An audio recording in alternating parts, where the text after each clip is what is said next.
And so what I'd like to do is now invite a legend here in Indian business who we are very proud to associate with at Indiaspora.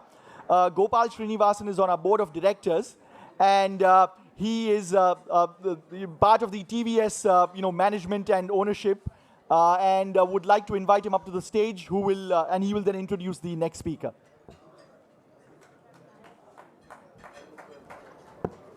Thank you, Sanjeev. Ladies and gentlemen, it's my pleasure to introduce Dr. T.V. Somanathan, who is the Finance Secretary and the Expenditure Secretary of the Government of India.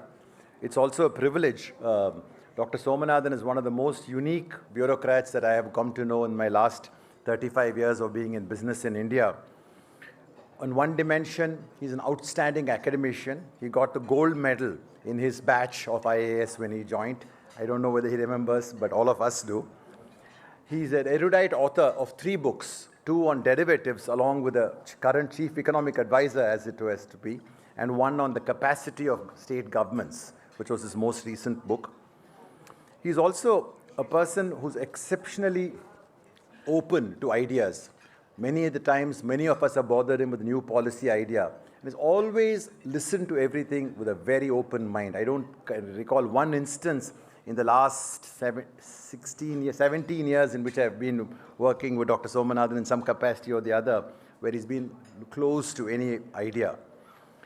He's also been at the forefront of some really, really difficult national economic challenges after 2014 in many, many capacities, the most recent of which would have been the COVID management initiative, where he was the expenditure secretary, and India launched its very unique supply-side initiatives to manage COVID compared to the demand-side initiatives which other countries did by giving money to people. They actually gave money to make sure the supply was available. So he's been through many, many challenges. I can think of several more, but just to give an example. So with this, I'd like to invite Dr. Somanathan to talk to us about how the diaspora can contribute to the $10 trillion dream. And in that, I must mention that the first Indiaspora event that took place in 2012 in Mohonk, Dr. Somanathan was then with the World Bank. He had 2 stints with the World Bank, actually, and that was his first. And he actually attended that stint in 2012. So it's going to be deja vu for us about 10 years later to again welcome Dr. T.V. Somanathan.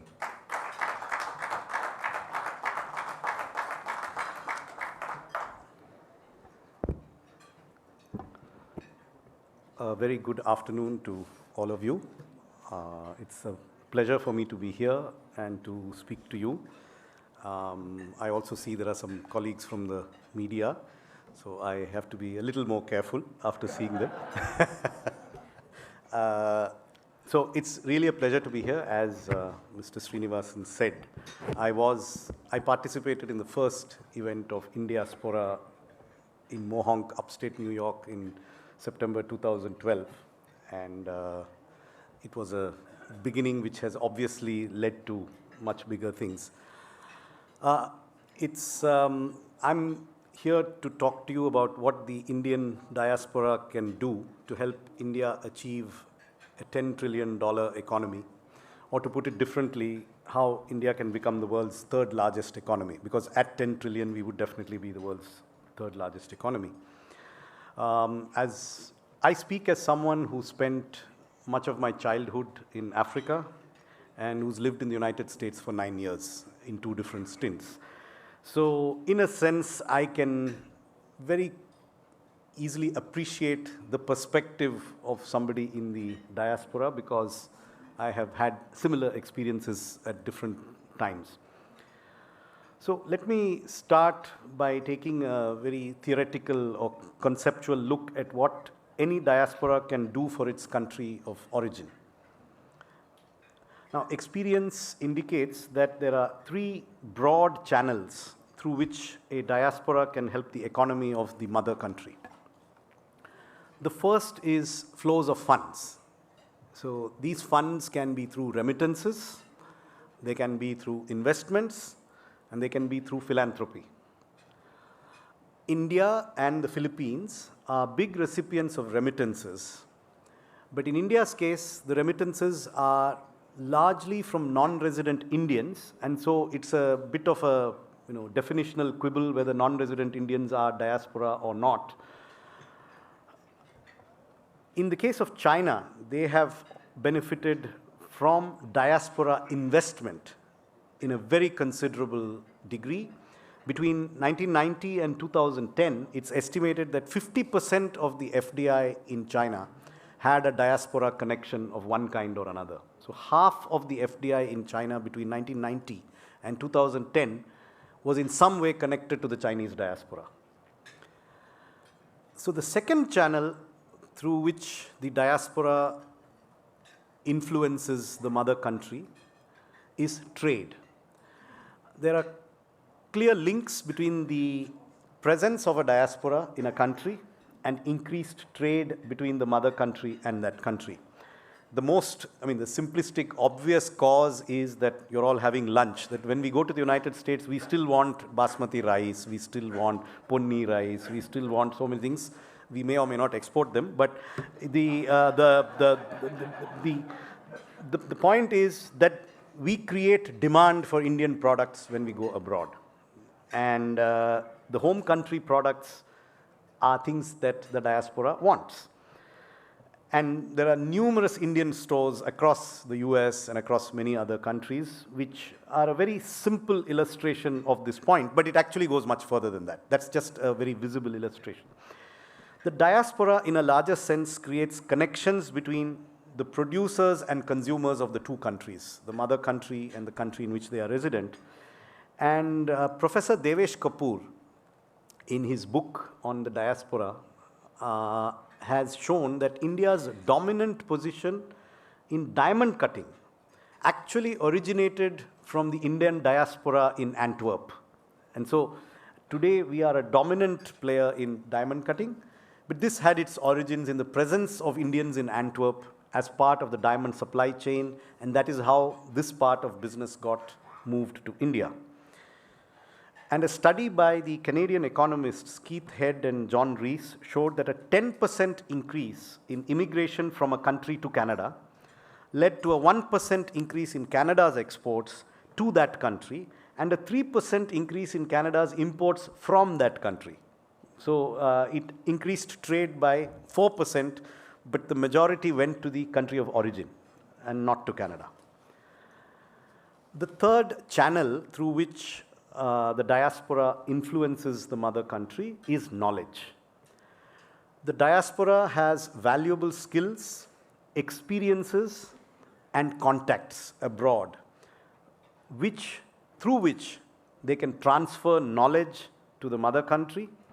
And the literature suggests that Chile has been a very big beneficiary of this, and this has been the biggest channel for them in terms of diaspora engagement. Now, of course, there are some countries which do not see their diaspora as an asset. I visited a neighboring country a few years ago where some viewed their diaspora as a source of funding for civil conflict. So it's not necessarily an unmixed blessing in all cases, but luckily in India, we see the diaspora as a complete blessing. Now, let me turn to India's economy. And I'm not going to talk much about the economy. I think you've had many speakers before me. You're all well informed, and I don't need to repeat much of what you know. But before I get to the economy, I know that we are sitting in a place called the Diwan-e-Am. So I want to recount a tale from the days of Emperor Akbar. It is said that he was very fond of his grandson, and he expressed the view in the open court that his grandson was the most beautiful child in the world. Now, obviously, his courtiers didn't want to contradict him. And in absolute monarchies, etc., it is not wise to contradict the ruler. So nobody contradicted him. But he was also a thoughtful person. So after saying this, he wasn't sure. He felt his grandson was the most beautiful child in the world, but he wasn't absolutely sure. So he asked Birbal again, one of his courtiers, is this true? Is my grandson actually the most beautiful child in the world? So Birbal, good bureaucrat that he was, gave a non-committal answer. He said, why don't we go around and, do some studies and check? So he said, let's both go around in Agra in disguise. And so the two of them went around in Agra in disguise on a tour, and they went from house to house. in every house which had a young child, Birbal would ask the mother, who do you think is the most beautiful child in the world? And in every single case, mysteriously, in every single case, the mother said, my child is the most beautiful child in the world. And by the end of this visit, Akbar began to have doubts about the facts. And he said, well, I guess every child looks beautiful to its parents. And Birbal added also to its grandparents. So, now I am an officer of the government of India. And I am going to say India's economy is the most beautiful economy in the world.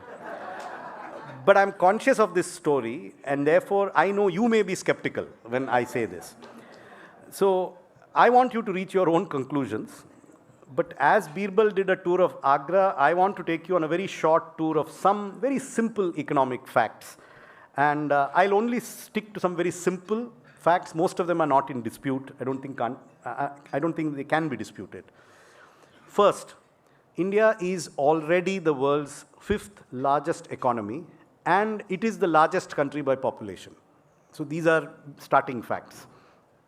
The second, India's rate of growth by any measurement, regardless of controversies on how it is measured, is much faster than the top 4. So the 4 that are ahead of us are the United States, China, Japan, and Germany. All 4 have lower growth rates than India. And I think today we can safely say that all 4 are likely to have lower growth rates than India for the foreseeable future. Earlier we could have said it about 3, now we can say it about all 4, that they're likely to have lower growth rates than India in the foreseeable future. Therefore, given the high starting size and the fact that the growth rate is going to be the highest among the top 5, in terms of the size of the opportunity, the growth, the delta between where we are and where we will go, India is arguably the biggest development opportunity of the future because we are large and we are growing faster than the other large economies. Going beyond economics, India is a democracy, it has a young demography, and it is arguably the world's most diverse country. 3 facts which our Prime Minister referred to in his Independence Day address when he said that democracy, demography, and diversity are the trinity that makes India special. So I would argue, with perhaps a little more credibility than Akbar, that India is the most beautiful opportunity in the world. And that's what I would like you to believe. And I believe it. I hope you will believe it too. So what is the diaspora's role in this beautiful opportunity, this, what we can do with India? Again, I'll be very honest. To be honest, the extent to which India harnesses this opportunity will mainly depend not on the diaspora, but on India's domestic policies and on India's domestic population. They will be critical. They will make this opportunity happen. If we do not do the right things, that is, if India doesn't do the right things, the diaspora cannot make up for it. However, if we do the right things, and all the indications are that we will do the right things, and we are doing the right things right now, then you, the diaspora, can be a catalyst and a strong accelerator in what India can achieve. Now, I mentioned 3 channels of diaspora influence: fund flows, trade, and knowledge. You can play a big role in all of these, and you have already discussed all of them in the conference. I've looked at the sessions that you had before, and you've covered the ground. I mean, there have been speakers on every aspect of what the diaspora can do for the economy. I only have a few minor thoughts to add. Firstly, I would not expect anyone in the diaspora to do anything for India that is not mutually beneficial. I mean, I don't expect the diaspora to come in because it is the diaspora. I mean, yes, it is the diaspora. Yes, India should be something that you want to be connected with, but we would expect you to come in on things that are mutually beneficial.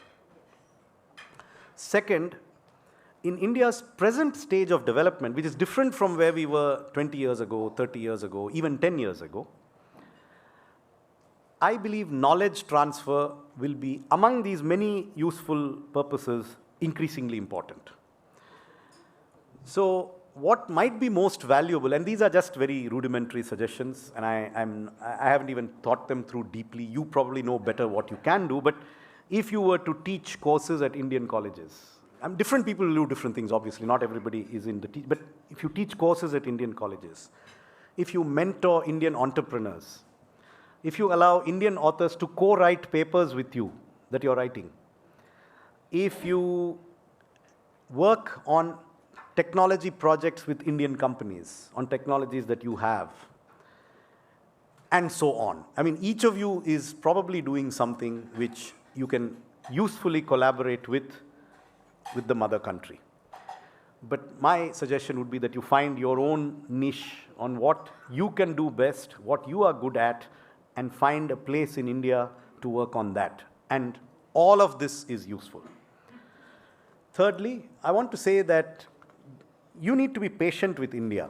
No country is perfect. And I think we are all acutely aware of this. And recent events have made the diaspora perhaps more aware of the fact that frailty is not confined to their mother country. I mean, it's available everywhere. It's in large supply.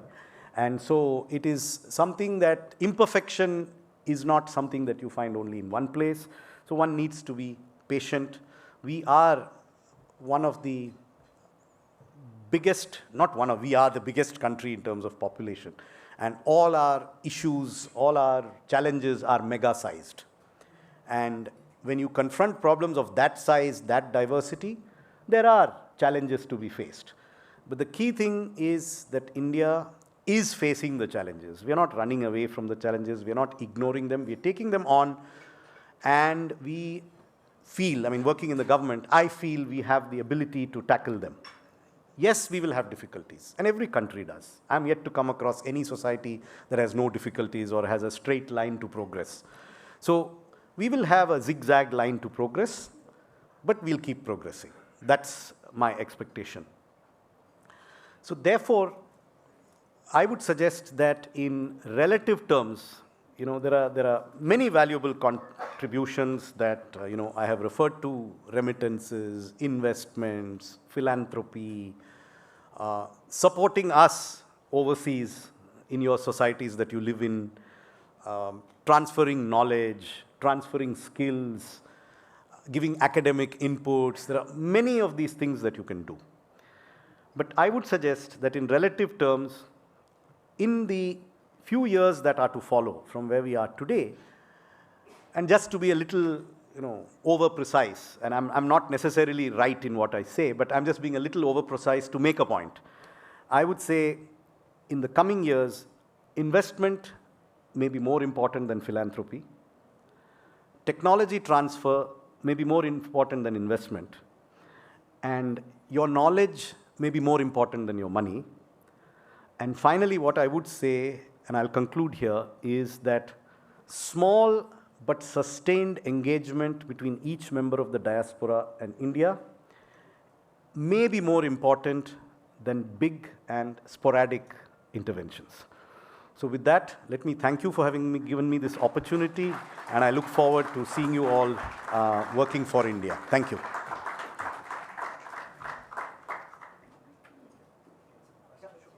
Some questions for the secretary? A lot of hands going up. Yeah. Please, Dinesh. Now, is there a microphone? Doesn't matter. Yeah, it's coming. Doesn't matter. Okay.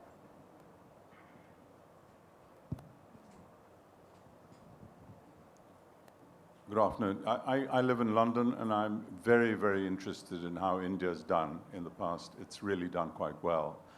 It can even do better because we want India to do really well. But the judiciary, when court cases take 20 years or 30 years, and I'm party to two started by my father, who's long ago passed away, needs to be reformed. There's a lot of talk about the judiciary being reformed, but nothing really seems to happen. You might know a bit more, if you could tell us, because I can invest a lot of money in India, but I won't if I can't get the courts to arbitrate. Thank you. So this is, should I answer that or? Yeah, please. Yeah, No, okay. please. It's okay.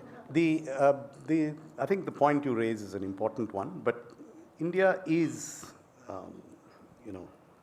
very much a genuine democracy where the judiciary is independent of the executive. So the ability for the executive to carry out judicial reform is limited, but I think the judiciary itself is aware of this, and I think we will see some progress. Beyond that, I have nothing to say on that. Yeah. Doctor, am I going? All right, I have the microphone actually. So your encapsulation of how diaspora can engage was brilliant. We have ourselves discovered some of those elements, and I'm championing a fund which is addressing a very specific issue that India is witnessing, which is the low labor participation rates for women, which is, in our estimation, going to feed issues if not tackled proactively.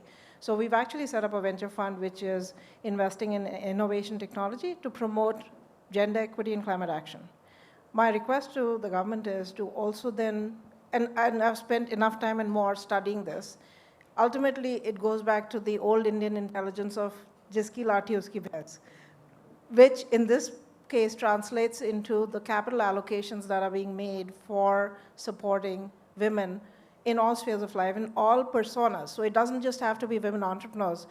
We are not about backing a company just because it's founded by a company. We are backing a company because it's promoting gender equity in ownership, leadership, supply chain, market making.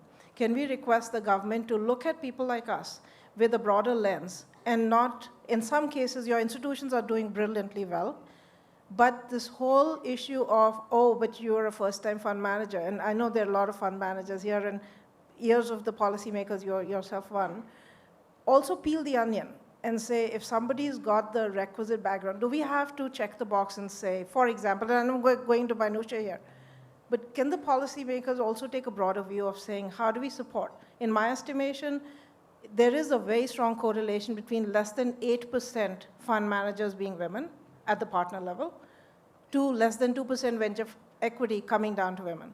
Let's study the correlation. Let's find a way to promote female fund managers, and with the support of the government would be greatly welcomed. Thank you. Good suggestion, but I'm not able to respond to it immediately in terms of what we can do, because I think we have this, the government is already into many kinds of regulation, and regulating the content of how fund managers should, but I take your point, and but we do have a lot of budgetary allocations. Thank you. To take care of women's issues, but I wouldn't be able to respond to the specific point of. Fair point. I just want to raise our hands to say, when you talked about knowledge, to the extent we can contribute to any of those policy frameworks, we're raising our hand and saying, sign us on. Sure. Okay. There's Thank you. There's a question in the back. If you can shout it out. Yeah. I hear a lot about the top line GDP number.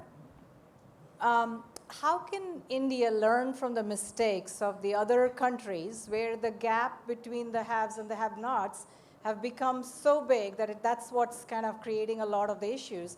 And so how does the rest of the country come along? And what are some of the goals for that, GDP per capita, for example, or other, indicators of a better quality of life? Yeah. So it's a very good question. And the government has a whole panoply of policy measures to address the issue of balanced growth of income. So we are not focused on just growing the mathematics of the total GDP divided by the number of people. Distribution is extremely important. And so we have a whole set of policies. One is, and we sometimes don't get statistical credit for some of these policies, we provide food grain to 800 million people, earlier at 2 rupees a kilogram and now for free. Now, when there's inflation, their inflation is zero. I mean, that particular item of inflation is zero. So this is, one is providing the poor with privileged access to essential requirements, food, cooking gas, electricity. There's been a huge push towards equipping the poor with the basic minimum needs of a household. And our recent publication by the Niti Aayog on the multidimensional poverty index has shown a dramatic improvement in the number of households that have got out of multidimensional poverty. So that continues to be a huge thrust in the government. and the government is focused on improving. I gave you only one example. For reasons of time, I can go on this for quite a bit. I can give you a whole speech on it, but I want to restrict myself to that. Yeah. Okay. Can we take 2 short questions and then he'll answer the 2 at the same time? Yeah, absolutely. Thank you so much, sir. My name is Nishit Desai. I'm a researcher and international lawyer. Sorry, just one thing I wanted to add. We're also focused on improving the tax take. So we've been removing a lot of tax exemptions, by the way, again, so that we address this from both sides. Okay. Yes, yes. So I know that's often not popular, the places where I speak, but that's the other thing we're doing. Okay. Sir, I'm also one of the highest tax-paying professionals in India. Hopefully, I justifiably can ask a small question. Whole process of legislative drafting in tax law, in particular, my specialty is international tax too, needs to be revisited, sir, because there's not much discussion in the budget. We don't need a secrecy, need more consultative approach, because at a macro level, I have paid 97.5% tax in 1970-71, along with some other one. Some people paid 102%. Those days are gone. So on a macro level, it's a very good setup. At a micro level, a lot of ambiguities and other kind of stuff. And we work at a cross purpose. So if we can revisit, I'll be happy to meet with you and give you more specific my research. I take your point. We need to do that. I agree. Last question. Okay, so I'm Amit Mehta. I'm a corporate financier. My skill is fundraising, and I've been doing this for India since 2008. So I've been engaging quite a lot. I would like to reiterate Mr. Dhamija's point, and you said you don't want to make a comment, but Justice Thakur in 2016 April said India is 70,000 judges short. Now you can't manufacture 70,000 judges. It's in the Hindustan Times, so it's not something I'm manufacturing here. But where is the progress? Because as one of the big things that made a difference when I was going to see investors was this ranking of India on ease of business, which now has been disbanded, but the introduction of the bankruptcy code made a huge difference to this, right? Now, if the sanctity of a contract in India is improved rather than having to go and fight for it, the ease of actually for a day-to-day for business.